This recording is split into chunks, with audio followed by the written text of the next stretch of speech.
Urgent. Look at what's happening at Rangers right now. Rangers versus St. Mirren. TV channel, kickoff time, team news, referee VAR. Rangers fear factor rubbished as Ibrox's weakness emerges under Philippe Clement.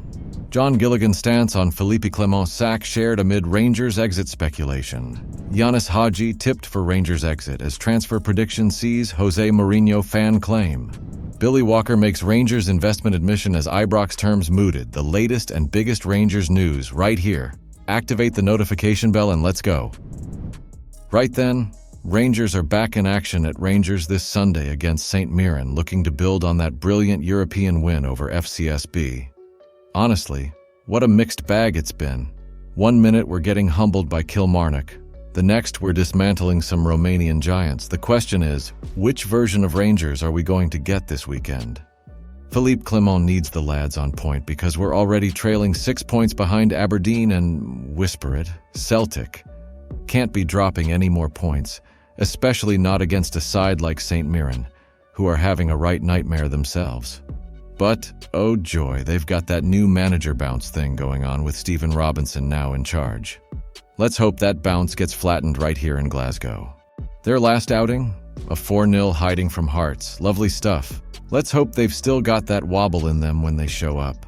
Kickoff is at 3 o'clock on Sunday, but if you were hoping to catch it on the telly, tough luck. Sky Sports reckon Hibs v Hearts is more worth their time, so unless you've got Rangers TV sorted with an international sub, it's radio commentary on BBC Sports Sound for us lot. Cheers for that, Sky. Now Clement's got a couple of headaches ahead of Sunday. Cyril Desires and Tom Lawrence both went off injured against FCSB, so we could see young Hamza Igamani given a start up front.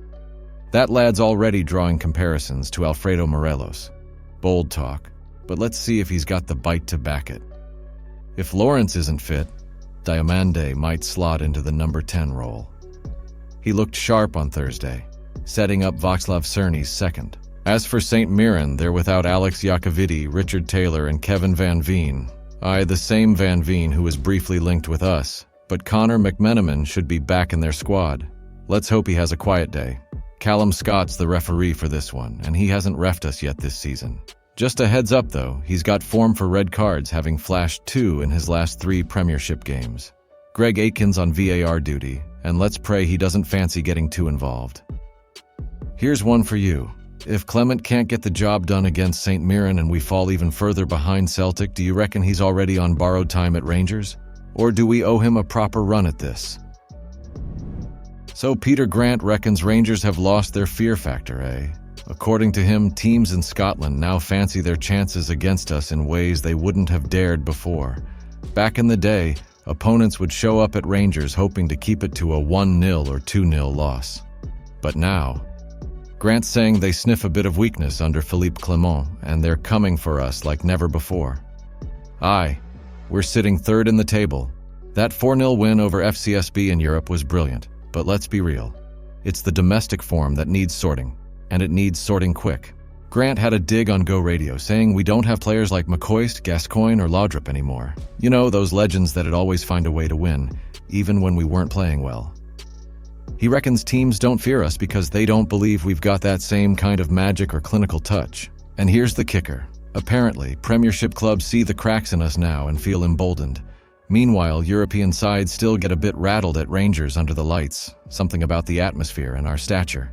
But domestically, Grant says we're not intimidating anyone like we used to. He's suggesting the only way we'll get that fear factor back is if we start steamrolling teams like Celtic have been doing with Rodgers in charge. It's pretty clear. If Clement can't restore that sense of dominance, the pressure's going to pile up on the Belgian and he might not last long. So, here's one to stir the pot. If this so-called fear factor is gone and the players aren't striking fear into the opposition, do we blame Clement for that? Or is it on the board for not bringing in the right quality during the transfer windows? So it sounds like Gordon Dalziel's put it out there. John Gilligan, acting as interim chairman at Rangers, isn't likely to sack Philippe Clement anytime soon. According to Dalziel, Gilligan's not the type to pull the trigger on a manager he's just handed a shiny 4-year deal to. And fair enough, right? Booting the gaffer after only a handful of games would be a proper gamble, especially with no permanent CEO or chairman running the show at Rangers. Now Clement's certainly feeling the heat, with folk already questioning if he's the right man for the job. The Europa League win over FCSB might have bought him a bit of breathing room, but let's be honest. Unless we start seeing some consistency in the league, it's only a matter of time before the pressure mounts again. We know the squad's got quality. When they're in the mood, like they were on Thursday, they look sharp. But Clement's challenge is getting them to perform like that every weekend, not just when the European lights are on. If he doesn't crack that code soon, both the fans and pundits will be sharpening their knives. And Dalziel's right. Sacking Clement now would be a big call for Gilligan, especially when you're just a stand-in chairman. The board might want to give the Belgian some time, but if results keep sliding, there will come a point where they'll have no choice but to act. So here's a question for you lot. If Clement keeps struggling domestically, do we hold off and hope he sorts it out?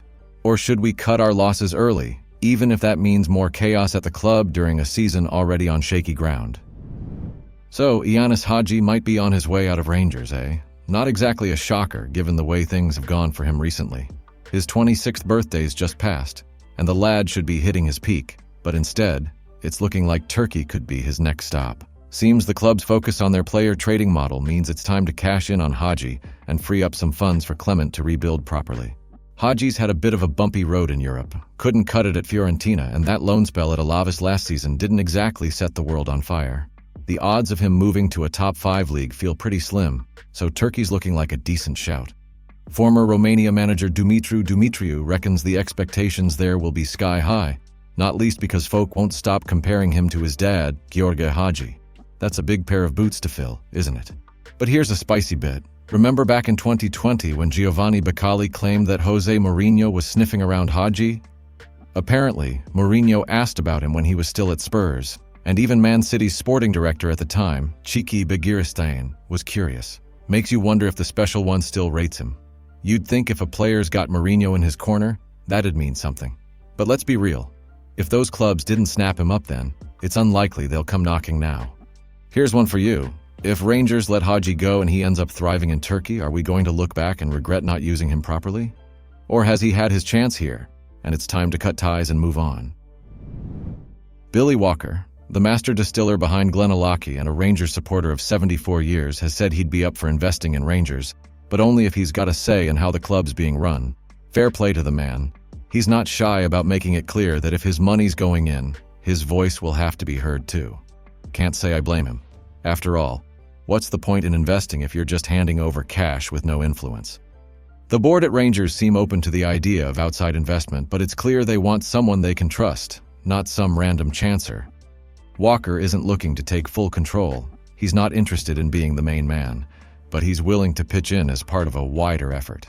That might suit John Gilligan and the current board, who've been reluctant to greenlight a complete takeover, but are looking to pull in more cash to close the gap with Celtic both on and off the pitch.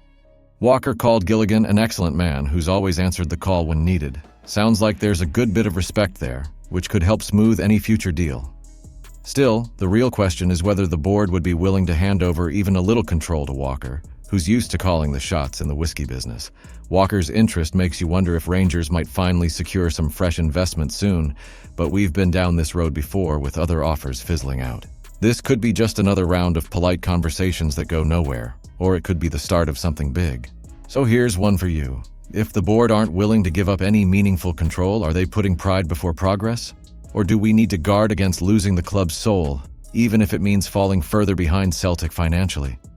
Comment below what you think about the news. Don't forget to leave a like on the video to help me out. I post videos every day talking about our Rangers, so if you're not subscribed, you're missing out on the latest news. See you soon.